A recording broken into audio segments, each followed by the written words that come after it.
بلاول بھٹو نے وزیر اعظم کو فارم 47 کی پیداوار قرار دے دیا۔ مظفرآباد میں کارکنان سے خطاب میں کہا، بچہ بچہ جانتا ہے وزیر اعظم اور وزیر اعلیٰ پنجاب فارم 47 سے آئے ہیں۔ یہ جماعت نسل در نسل دھاندلی کی پیداوار ہے۔ انہوں نے کوئی الیکشن ووٹ سے نہیں جیتا۔ ہمارے مخالف کشمیر میں بھی ووٹ چوری کرنا چاہتے ہیں۔ ان سے ایک ایک ووٹ، ایک ایک سیٹ واپس لوں گا۔ کیسے قبول کروں کہ 30 پولنگ اسٹیشنز پر 90% ووٹ پڑے جبکہ ویڈیو موجود ہے۔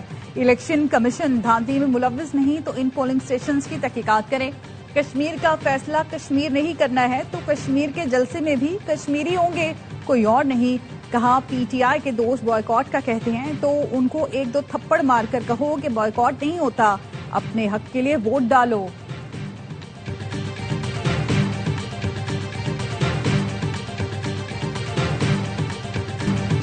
پی پی دھاندلی کی باریک واردات کی ماسٹر قرار۔ وزیر اعلیٰ پنجاب نے ایکس پوسٹ میں لکھا، پیپلز پارٹی دھاندلی کی باریک واردات کی ماسٹر، دھاندلی کا رونا رو رہی ہے۔ طنزیہ انداز میں لکھا، قیامت کتنے بجے ہے؟ وزیر اطلاعات پنجاب عظمہ بخاری نے کہا، کل بلاول بھٹو نے کہا، ریاست کا مفاد نون لیگ کا مفاد بن گیا ہے۔ کیا یہاں پر صدر یا چیئرمین سینٹ کے عہدے کی بات ہو رہی ہے؟ 2 صوبوں کے گورنرز کی بات ہو رہی ہے یا سندھ پر چوتھی مرتبہ حکومت کی؟ بلاول بھٹو نے کل دن بھر کسی کا گریبان پکڑا اور پھر رات تک پاؤں پکڑ کر وضاحتیں پیش کرتے رہے۔ اگر ہمت نہیں تھی تو بولنا نہیں تھا، اگر بولا تھا تو اپنے بیان پر قائم رہے۔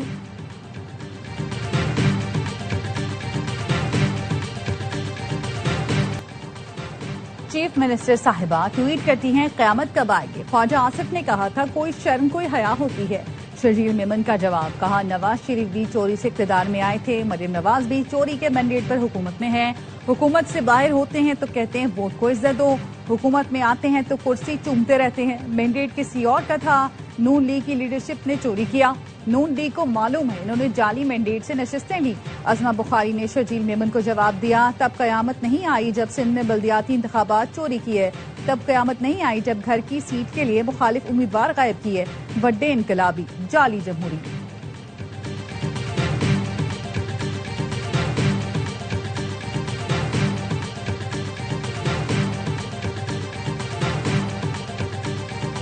کویتی وزیر خارجہ کی وزیر اعظم اور فیلڈ مارشل سے ملاقات۔ وزیر اعظم نے دونوں ملکوں کے درمیان تعلقات کی مثبت پیش رفت پر اطمینان کا اظہار کیا۔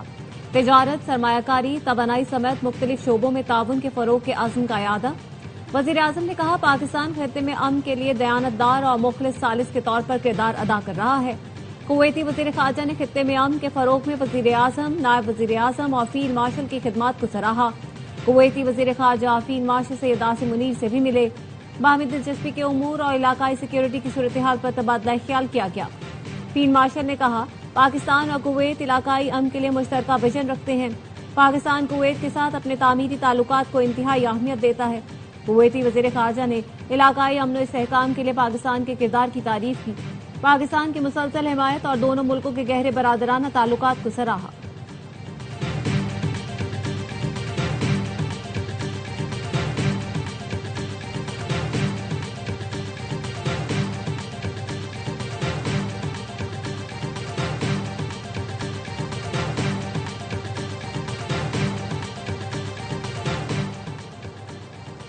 کویت کی دفاعی تعاون معاہدے کی توثیق، پاکستان کا خیر مقدم۔ دفاعی تعاون معاہدے کی توثیق، برادر ملکوں کے تعلقات میں اہم سنگ میل قرار۔ ترجمان دفتر خارجہ کا کہنا ہے، معاہدہ دونوں ملکوں میں دفاعی تعاون، سیکیورٹی شراکت داری کو مزید مضبوط بنائے گا۔ معاہدے سے پاکستان کویت کی مسلح افواج میں ادارہ جاتی روابط مزید مستحکم ہوں گے۔ پاکستان کویت دفاعی تعاون، علاقائی امن، سلامتی، استحکام کے فروغ میں بھی معاون ثابت ہوگا۔ دفاعی تعاون کا معاہدہ جون 2023 میں دستخط کیا گیا تھا۔ کویت کے وزیر خارجہ کی دفتر خارجہ میں نائب وزیر اعظم اسحاق ڈار سے ملاقات ہوئی۔ علاقائی اور عالمی امور پر قریبی تعاون جاری رکھنے پر اتفاق کیا گیا۔ دورے میں تجارت، سرمایہ کاری، توانائی اور 2 طرفہ تعاون کے فروغ پر اتفاق ہوا۔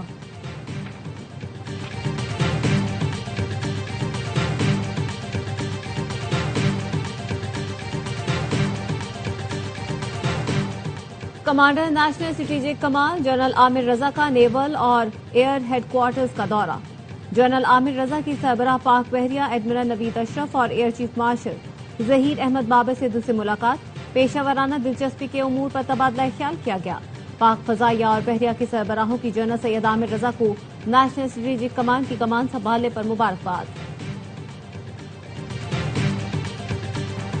اردن میں امریکی فوجی اڈے پر حملے کا سخت جواب دیں گے، صدر ٹرمپ نے ایران کو خبردار کر دیا۔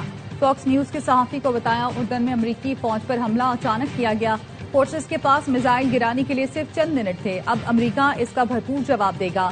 پاسداران انقلاب نے اردن میں امریکی فوجی اڈے اور سینٹ کام کے مرکز کو نشانہ بنانے کا دعویٰ کیا ہے۔ امریکی فوج کے مطابق پاسداران انقلاب نے مشرق وسطی میں امریکی اڈوں پر متعدد بیلسٹک میزائل داغے، جنہیں روک لیا گیا۔ حملوں کے ڈر سے امریکی فوجیوں کو سوشل میڈیا کا استعمال ترک کرنے کا کہہ دیا گیا۔ رائٹرز کے مطابق سیکیورٹی خدشات کے باعث بعض علاقوں میں تعینات اہلکاروں سے جلد موبائل فون واپس لینے پر غور کیا جا رہا ہے۔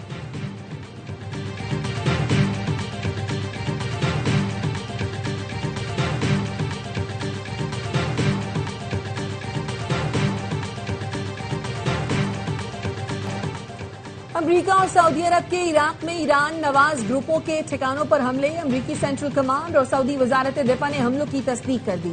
ترجمان سینٹ کام کے مطابق حملے ایران سے وابستہ دہشت گرد گروہوں کے خلاف کیے۔ یہ گروہ امریکی فورسز اور سعودی توانائی ڈھانچے پر حملوں کی تیاری کر رہے تھے۔ گزشتہ 72 گھنٹے میں عراق سے 30 سے زائد ڈرون حملے کیے گئے تھے۔ ترجمان سعودی وزارت دفاع کا کہنا ہے کشیدگی میں اضافے کے خواہاں نہیں، لیکن جارحیت کا بھرپور جواب دیں گے۔ پاپولر موبلائزیشن فورسز نے حملوں میں 20 افراد کی ہلاکت کی تصدیق کر دی۔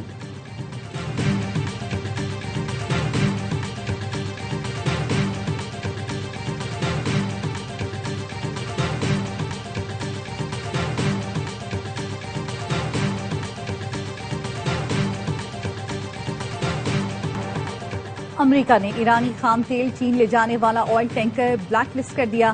ایرانی تیل اور پیٹروکیمیکل مصنوعات لے جانے والے مزید جہازوں پر پابندی عائد۔ امریکی محکمہ خزانہ کا ایران کے خلاف نئی پابندیوں کا اعلان۔ نامزد کمپنیوں اور جہازوں کے امریکہ میں موجود تمام اثاثے منجمد ہوں گے۔ امریکی محکمہ خزانہ کے اعلامیے میں کہا گیا، آبِ ہرمز میں بھٹہ خوری کے ایرانی نیٹ ورک کے خلاف کارروائی کی گئی۔ ایرانی ادارے تجارتی جہازوں سے میری ٹائم انشورنس کے نام پر رقم وصول کر رہے تھے۔ امریکی وزیر خزانہ نے کہا، ایران عالمی جہاز رانی کو یرغمال بنا کر پاسداران انقلاب کی مالی معاونت چاہتا ہے۔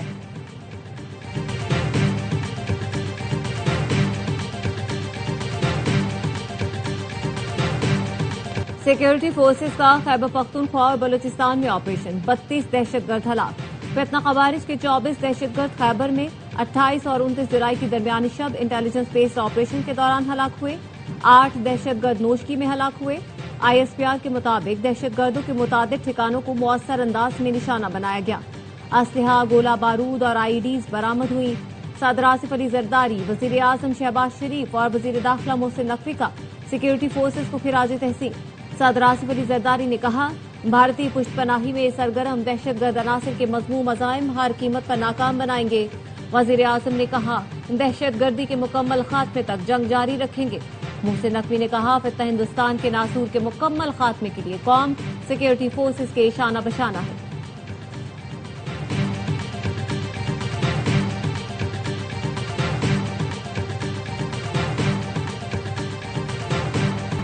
آزاد کشمیر پولیس کالعدم تنظیم کے کارندوں سے ملنے والا اسلحہ سامنے لے آئی۔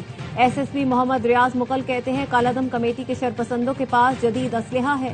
حملوں میں 300 سے زائد اہلکار زخمی ہوئے۔ اسپتال میں گھس کر ایک مردے کی آنتیں نکالی گئیں۔ سفید جھنڈا لے کر امن مارچ کرنے کا دعویٰ کرنے والوں کے پاس نشانے باز موجود ہیں، جو اداروں کے لوگوں کو ٹارگٹ کرتے ہیں۔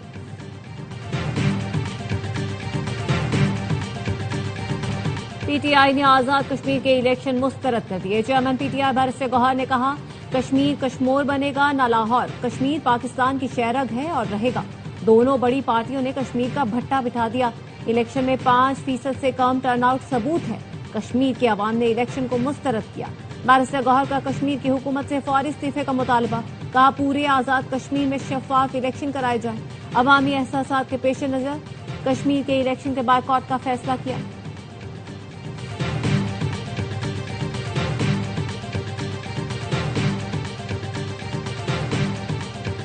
2.5 سال ہمارے 2.5 سال تمہارے، چیئرمین پیپلز پارٹی بلاول بھٹو نے پہلی بار اعتراف کیا۔ حکومت سازی کے وقت نون لیگ نے 2.5 سال حکومت کا فارمولہ پیش کیا تھا۔ پیپلز پارٹی نے نواز لیگ کی آفر ٹھکرا دی تھی. رانا ثناءاللہ نے بلاول بھٹو کے بیان کی تصدیق کر دی. AIY نیوز سے گفتگو کرتے ہوئے کہا بلاول بھٹو درست کہہ رہی ہیں. حکومت سازی کے وقت پیپلز پارٹی پر زور دیا گیا ہر حال میں حکومت میں شامل ہو جائیں، لیکن انہوں نے ایسی کوئی تجویز قبول نہیں کی.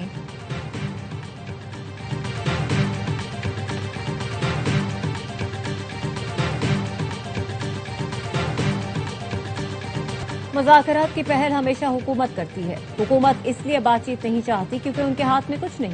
محسن نقوی پارلیمنٹ ہاؤس میں ہمارے پاس آئے، کہا ملنا چاہتا ہوں. PTI رہنما اسلم گھمن کی AIY نیوز سے گفتگو، کہا سیاستدانوں کو بانی PTI سے ملنے دیتے تو کوئی حل نکال لیتے.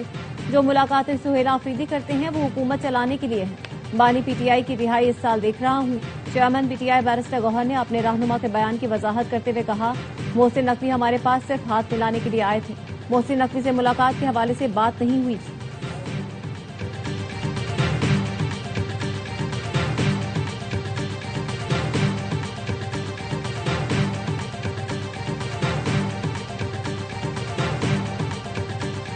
کراچی میں نوجوان تاجر اغوا کے بعد قتل. 25 سال کے میر رضا علی کی لاش گلستان جوہر بلاک 1 میں جھاڑیوں سے ملی. نوجوان کو بدترین تشدد کر کے قتل کیا گیا. سفاک ملزمان نے نوجوان کو قتل کرنے کے بعد تیزاب ڈال کر چہرہ مسخ کرنے کی کوشش کی. والد نے بتایا میر رضا 2 روز پہلے گھر سے 10 منٹ بعد واپس آنے کا کہہ کر نکلا تھا. ان کی کسی سے دشمنی نہیں.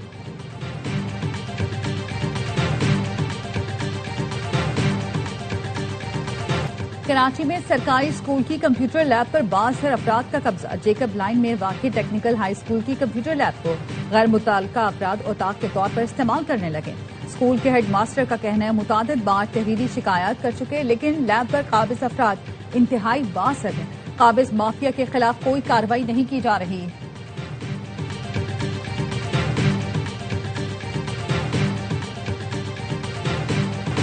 PPMNA نبیل گبول کی بغیر ہیلمٹ کی موٹر سائیکل سواری. ٹریفک پولیس اہلکار نے نبیل گبول کو روکنے کی بجائے سیلیوٹ کیا.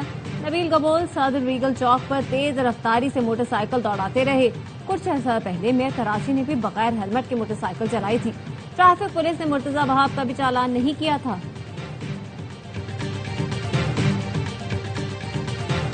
پنجاب کے مختلف شہروں میں بارشیں. لاہور میں صبح سویرے برسات، شہر میں بادلوں کے ڈیرے.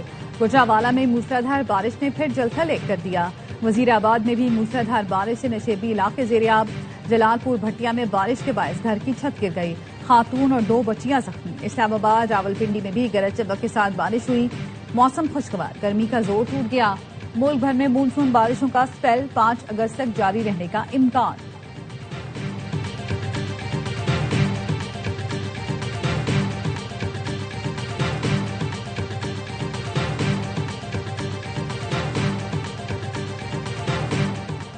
انگلینڈ کے نصف حصے میں شدید خشک سالی کا باضابطہ اعلان. ریکارڈ کم بارش اور غیر معمولی گرمی کے باعث انگلینڈ کے 7 علاقے خشک سالی کا شکار قرار دیے گئے.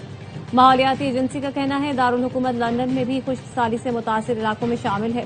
وادی Thames, Hampshire, Isle of Wight, Devon, Cornwall, West Midlands اور ویسکس کے علاقے بھی شدید خشک سالی کی زد میں آ گئے. شاہ عبداللطیف بٹائی کے سالانہ عرس کی تقریبات. گورنر سندھ نہال ہاشمی نے مزار پر چادر چڑھا کر عرس کا افتتاح کیا.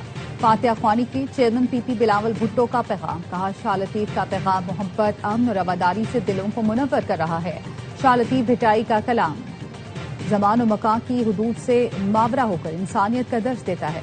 قوم بٹائی کا پیغام اپناتے ہوئے نفرت، تشدد اور انتہا پسندی کو مسترد کر دے. اور انتظار کی گھڑیاں ختم. تھریز انٹرٹینمنٹ کا میگا ڈرامہ در نجات آ رہا ہے 1 اگست کو رات 8 بجے صرف AIY ڈیجیٹل پر. در نجات میں ڈرامہ انڈسٹری کے مشہور اداکار شہریار منور، دورفشا سلیم، سحر ہاشمی، رمیسا خان، نامیر خان، ثانیہ سعید، صبا حمید اور دیگر شامل ہیں.